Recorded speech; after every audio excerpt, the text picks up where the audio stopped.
கண்ணெதிரே தோன்றினாள்.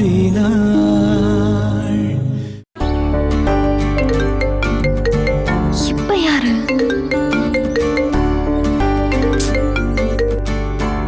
என்ன சார் வேணும் உங்களுக்கு?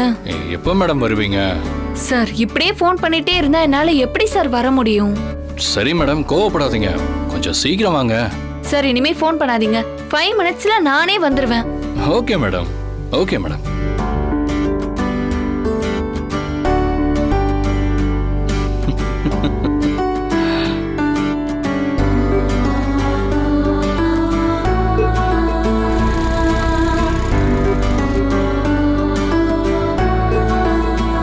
திரும்ப ஃபோன் பண்ணா நேர்ல வந்து அடிச்சாலும் அடிச்சிருவா.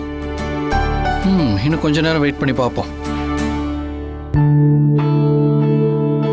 நம்ம கேட்டுக்கிட்ட வெயிட் பண்றதை விட நாமளும் முன்னாடி போனா வர வழியிலே பார்த்துடலாம்ல.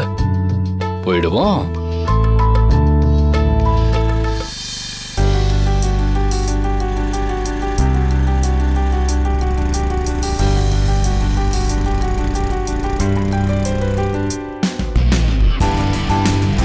திரும்ப திரும்ப வா ஃபோன் பண்றீங்க சார். என்ன சார்? சக்தி, என்ன ஒரு சர்ப்ரைஸ். நான் ஆர்டர் பண்ண ஃபுட்டை கொடுக்க நீ வந்திருக்க. இவ்வளவு நேரம் நான் உங்ககிட்டயா பேசிக்கிட்டு இருந்தேன்.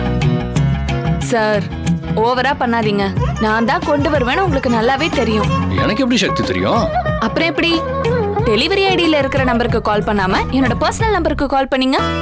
கண்டுபிடிச்சிட்டியா? அதான் கொண்டு வரேன்னு தெரியுதுல்ல சார், எதுக்கு அவ்வளவு வாட்டி கால் பண்ணீங்க?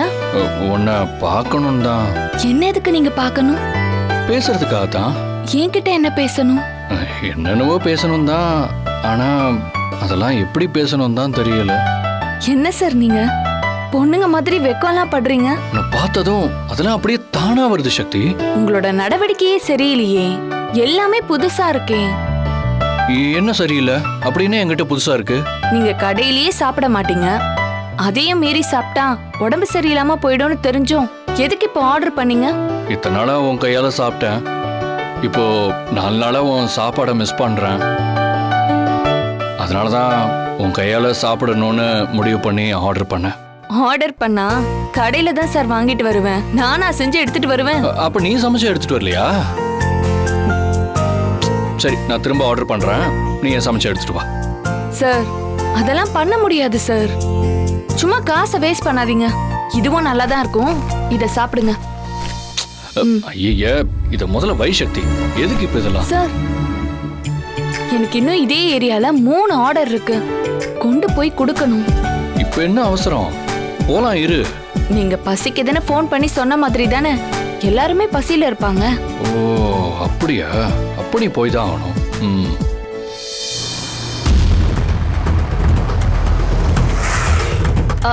அனிதா, என்னாச்சு அனிதா? அங்க பாருங்க அத்தை, உங்க பையன் ரோட்ல என்ன பண்ணிட்டு இருக்காங்க. நான் உன்னை இங்க வர வச்சதே வேற ஒரு காரணத்துக்காக தான்.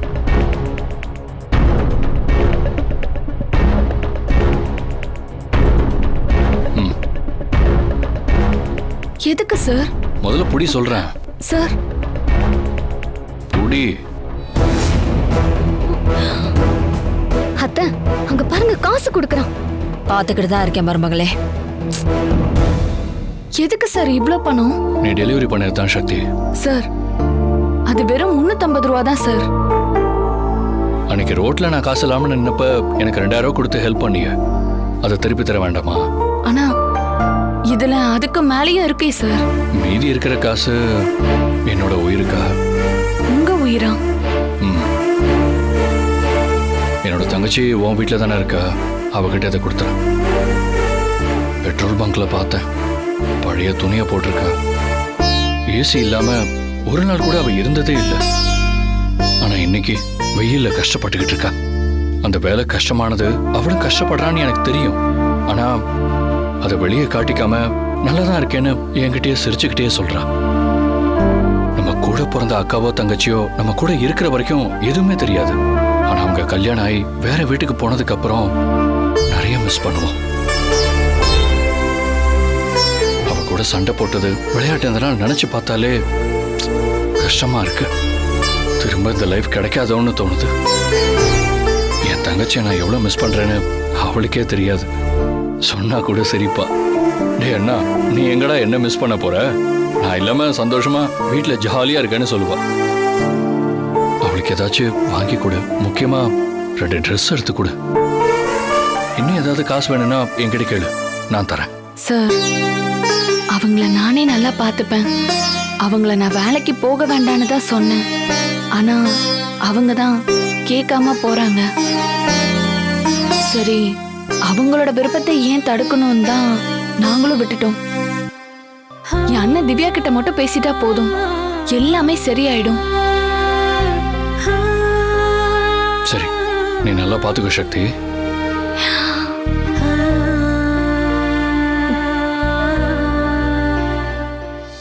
அத்தை, அங்க பாத்தீங்களா சிவா முன்னாடி அழுதுட்டு இருக்கா.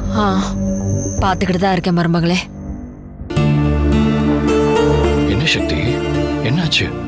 இல்ல சார், தங்கச்சி மேல உங்களுக்கு எவ்வளவு பாசம் இல்ல? இதெல்லாம் நீ திவ்யா கிட்ட சொல்லிக்காத, அப்புறம் என்ன மாதிரி அவளும் ஃபீல் பண்ணுவா. சரிங்க சார், நான் வரேன். இந்தாங்க உங்க ஆர்டர் எடுத்துக்கோங்க, எனக்கு டைம் ஆகுது. தேங்க்ஸ்.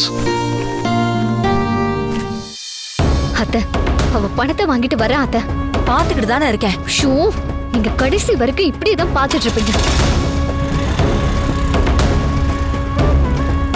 நம்ம கிட்ட வரா பாருங்க, இறங்கி அவளை லாக் பண்ணுங்க. என்ன மருமகளே என்ன அட, திட்டுற? போங்க அத்தை.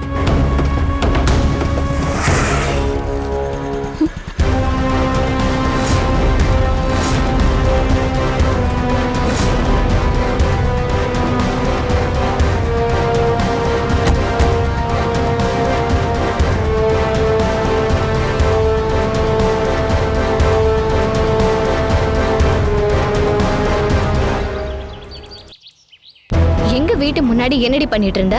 சிவா சார் ஃபுட் ஆர்டர் பண்ணாரு, அதை டெலிவர் பண்ண தான் வந்தேன். டெலிவரி பண்ணா வீட்டுக்கு தானே வரணும். அதை விட்டுட்டு தனியா கூப்பிட்டு பேசிட்டு இருக்க. சிவா சார் தான் அங்க வந்து நின்னுட்டு இருந்தாரு. ஹேய், நீ தாண்டி ஃபோன் பண்ணி வர சொல்லிருப்ப. என்ன பேசிட்டு இருந்த? நான் எதுவும் பேசல. ஏய், நீ சிவா கிட்ட பேசினது, பணத்தை வாங்கினது எல்லாத்தையும் நாங்க பாத்துக்கிட்டு தான் இருந்தோம். திவ்யாவுக்கு தான் பணம் கொடுத்தாரு. ஓ, உன் தங்கச்சி எங்க வீட்ல இருக்கான். அவளுக்கு எதுவும் ஆக கூடாதுன்னா பணத்தை கொடுன்னு பிளாக்மெயில் பண்ணி பணத்தை வாங்குனியா? எங்க கிட்ட இருந்து இப்படி பணம் பறிக்கதான் உன் அண்ணனுக்கு திருட்டுத்தனமா கல்யாணம் பண்ணி வச்சியா? தப்பா பேசாதீங்க, நீங்க நினைக்கிற மாதிரி நான் இல்ல. அப்போ இதை விட ஏதோ பெரிய பிளான வச்சிருக்கியோ? ஏன் இப்படி பேசுறீங்க? பின்ன எதுக்கு நீ சிவா கிட்ட இருந்து பணம் வாங்கின? அவர் தான் கொடுத்தாரு. திவ்யாவை பார்த்து அவர் மனசுக்கு ரொம்ப கஷ்டமா இருந்துதான். அவ போட்டிருக்கிற துணியும் ரொம்ப பழைய துணியா இருந்துதான். அதனால அவளுக்கு ட்ரெஸ் எடுத்து கொடுக்கறதுக்காக பணம் கொடுத்தாரு. மத்தபடி ஒண்ணும் இல்ல. அதுக்கு எதுக்கு நீ அழுதுகிட்டு இருந்த? நான் சொல்லவா? உனக்கு வேலை இல்லைன்னு தெரிஞ்ச உடனே இப்படி பாக்குற ஆளுங்க கிட்ட கொஞ்ச நேரம் சிரிச்சு பேசினா இவ்ளோ பணம்னு சொல்லி ஒரு புது வேலைய ஸ்டார்ட் பண்ணிட்ட, அப்படிதானே? அதான் டெலிவரி பண்றேங்கிற பேர்ல ஒவ்வொரு வீடா போயிட்டு இருக்கியே. அம்மா, இன்னொரு வாட்டி தப்பா பேசுனீங்க அவ்வளவுதான். ஏய், நீ பண்ற அசிங்கமான வேலையை தானே சொல்லிட்டு இருக்க. நீங்களும் ஒரு பொண்ணு தானே, எப்படி உங்களால வாய் கூசாம பேச முடியுது? ஒரு பொண்ணு கஷ்டப்பட்டு வேலை பாக்குறான், அதை கொஞ்சம் கூட புரிஞ்சுக்காம இப்படி அசிங்க அசிங்கமா பேசிட்டு இருக்கீங்க. ஹே, என்னடி ஓவரா பேசுற? அத்தை உண்மையை தானே சொல்றாங்க. கொஞ்சம் நிறுத்துறீங்களா? இப்ப என்ன பிரச்சனை உங்களுக்கு?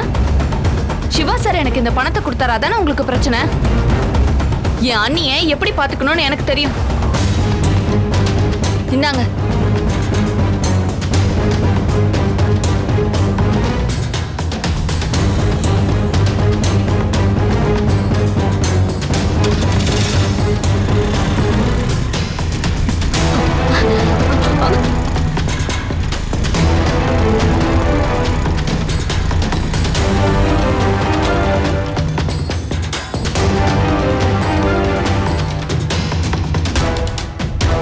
அத்தை, வாங்கத்த போலாம். அத்தை, என்ன பண்ணிட்டு இருக்கீங்க? அந்த வேலைக்காரி வீசுன காசை வச்சிட்டு இருக்கீங்க.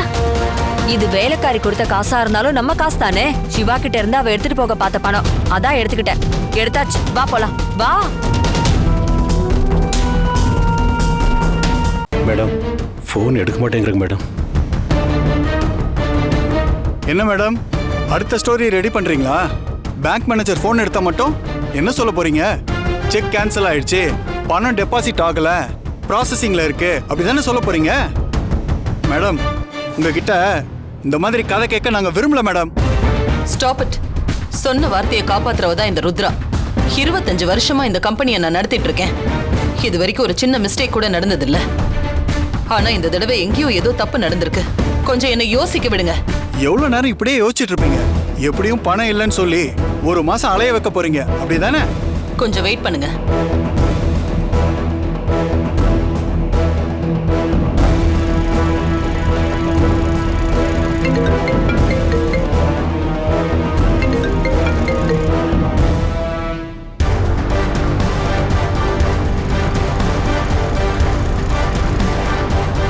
என்ன மேடம், சிவாவும் ஃபோன் எடுக்கலையா? நாங்க உங்களை நம்பியும் பணத்தை நம்பியும் நிறைய கமிட்மெண்ட் வச்சிருக்கோம். இப்ப அவங்களுக்கெல்லாம் என்ன பதில் சொல்றது? எனக்கு உங்க கஷ்டம் புரியுது. என் மேலதான் மிஸ்டேக். எனக்கு 1 டே மட்டும் டைம் கொடுங்க. ஒரு நாளுங்கிறது எங்களுக்கு ஓகே தான் மேடம். சப்போஸ் அதுக்குள்ள பணம் வரலன்னா ருத்ரா கம்பெனி நஷ்டமாயிடுச்சுன்னு பணம் போட்ட பொதுமக்களுக்கு தெரிஞ்சிடும். அப்புறம் உங்களுக்கு தானே பிரச்சனை. அப்படிலாம் எதுவும் நடக்காது. இன்னைக்கு ஒரு நாள்ல நான் கிளியர் பண்ணிடுவேன். என்ன நம்புங்க. மேடம், இன்னைக்கு நைட்டுக்குள்ள எங்களுக்கு பணம் கிரெடிட் ஆகணும். அதுக்குள்ள ஏதாவது பண்ணி பணத்தை ரெடி பண்ணுங்க, ஏமாத்திராதீங்க. சரி, வெயிட் பண்ணி பார்க்கலாம் வாங்க.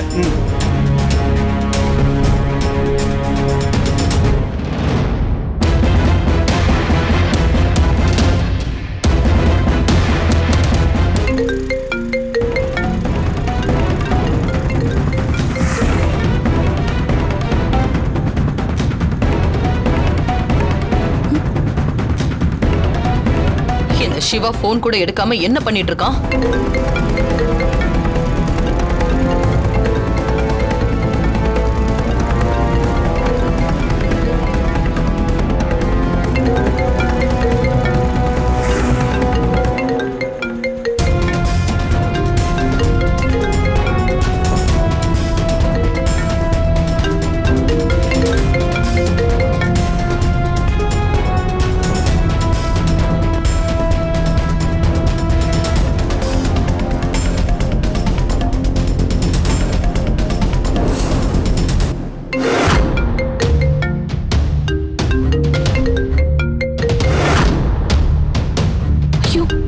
சிவா சார் போன் ஆச்சே, இது எப்படி நம்ம பேக்குள்ள வந்துச்சு? ஆர்டர் கொடுக்க போனப்ப தெரியாம பேக்ல விழுந்துருச்சு போலயே. ஐயோ, ருத்ராமா வேற போன் பண்ணிட்டே இருக்காங்க. எடுத்து பேசலாமா வேண்டாமா?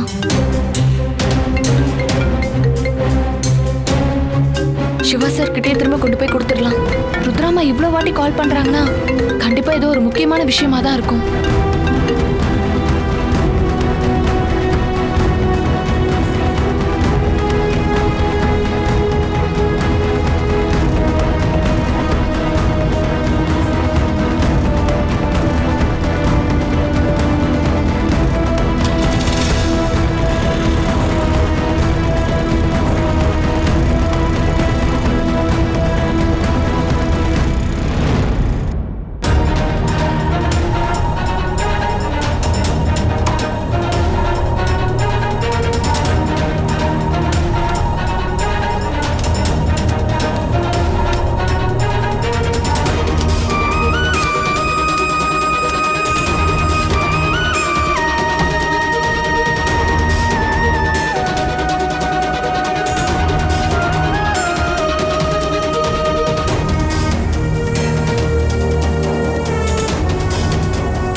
சிவா, சிவா,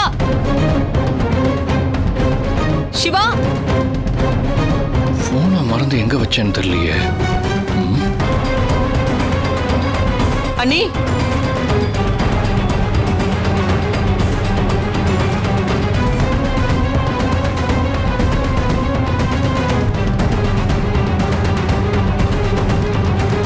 சிவா எங்க?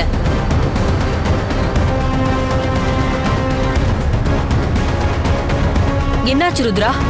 ஏன் இவ்ளோ கோவமா இருக்க? சிவா எங்க அண்ணி? அத்தை எதுக்கு இப்படி கூப்பிடுறாங்க? ருத்ரா என்னன்னு சொல்லு.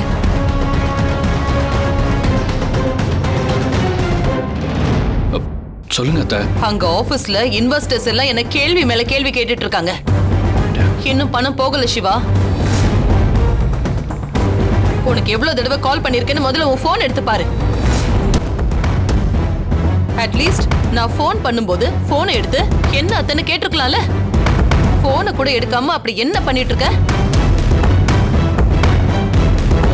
சாருக்கு அந்த சக்தி கூட பேசவே நேரம் இல்ல மாமி. அப்புறம் எப்படி உங்க போன் எடுப்பாரு? சக்தியா? ஆமா மம்மி, சக்தியை நம்ம வீட்டு வாசல்ல வச்சு அவளுக்கு பணமெல்லாம் கொடுத்து பேசிட்டு இருந்தான். வேணும்னா அத்தையே கேட்டு பாருங்க. ஐயோ அடி பாவி, என்ன ஏண்டி கோத்து விடுற? சக்திய நாங்க பார்த்தோம் ருத்ரா, ஆனா என்ன பேசிட்டு இருந்தான்னு தெரியல.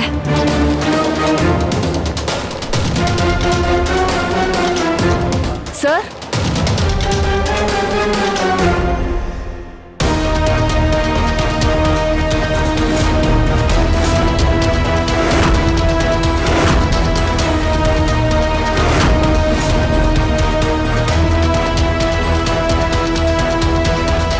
கரெக்டான டைம்ல வந்து சிக்குனா பாரு.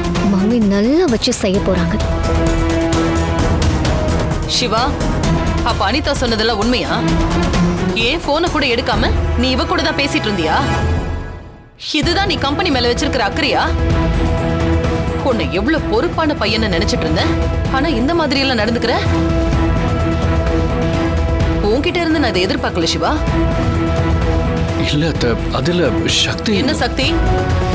அவதான் எல்லாத்துக்கும் காரணம். ஹேய், ஒன்னாலதான் நான் எல்லாரும் முன்னாடியும் தலை குனிஞ்சு நின்னு இருக்கேன். இப்ப எதுக்காக இங்க வந்திருக்க? உன்னை யார் இங்க வர சொன்னா? இன்னும் இந்த வீட்ல நாசம் பண்ண வேண்டியது ஏதாவது பாக்கி இருக்கா? இல்ல என்ன அசிங்கப்படுத்தணும்னே வரியா? அம்மா என்னம்மா பேசுறீங்க? தயவு செஞ்சு உன்னை கெஞ்சி கேட்டுக்கிறேன், இந்த வீட்டை விட்டு வெளியில போயிடு.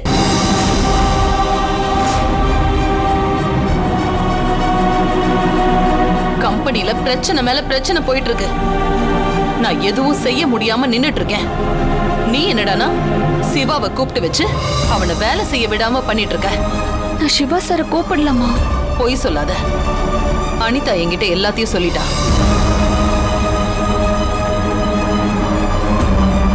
ஏன் சக்தி, நான் உனக்கு என்ன துரோகம் பண்ண? உன்னை நான் என் பொண்ணு மாதிரி தானே பாத்துக்கிட்டு இருந்தேன். திவ்யாவுக்கும் உன் அண்ணனுக்கும் கல்யாணத்தை பண்ணி வச்சு ஆதிரா முன்னாடி என்ன அசிங்கப்பட வச்சுட்டேன்.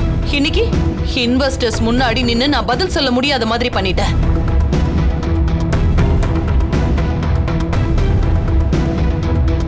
நான் உன்கிட்ட அன்னைக்கே என்ன சொன்னேன்? என் மூஞ்சிலேயே முழிக்காத, இனிமே இந்த வீட்டுக்குள்ளேயே அடி எடுத்து வைக்காதன்னு சொன்னேன். அப்புறம் எதுக்காக இங்க வந்திருக்க? சிவா சார் ஃபுட் ஆர்டர் பண்ணாரு, அது கொடுக்க தான் நான் இங்க வந்தேன். சிவா சார் ஃபுட் ஆர்டர் பண்ணாரு, அது கொடுக்க வந்தியா? ஏன் உங்க கம்பெனில ஃபுட் டெலிவர் பண்றதுக்கு வேற யாரும் பசங்களே இல்லையா? நீ மட்டும் தான் இருக்கியா? அதனால தான் இந்த வீடு தேடி வந்தியா? சக்தி அதுக்காக தான் வந்தா அத்தை. போதும் சிவா, நீ இவளை காப்பாத்தணும்னு நினைக்காத. இதுக்கு மேலயும் நீங்க ரெண்டு பேரும் சொல்றத நான் நம்புறதா இல்ல. அம்மா, உண்மையாவே அவர் ஆர்டர் பண்ணியிருந்தாரு, அதை கொடுக்க தான் நான் இங்க வந்தேன். வந்தப்போ தவறுதலா அவரோட போன் என் பேக்ல விழுந்துருச்சு. ஓ, நானும் கவனிக்கல, அதை கொடுக்கதாமா நான் இப்ப வந்தேன். சரி சரி, உங்க கம்பெனில ஃபுட் டெலிவரி பண்றதுக்கு ஆளே இல்ல. அப்படி நீ வந்தப்போ உன் பேக்ல இவன் போனை தவறி விழுந்துருச்சு, அதனால போனை தூக்கிட்டு நீ போயிட்ட. அவன் என் போன் காலை எடுக்கல, அதானே? நல்ல கதை சொல்றீங்க ரெண்டு பேரும். நீங்க நம்பினாலும் நம்பாம போனாலும் இதான் நிஜம். இதுக்கு மேல நீங்களே கூப்பிட்டாலும் நான் வரமாட்டேன். இப்ப வந்ததுக்கு என்ன மன்னிச்சிருங்க. நீ முதல்ல இங்க இருந்து வெளியில போ.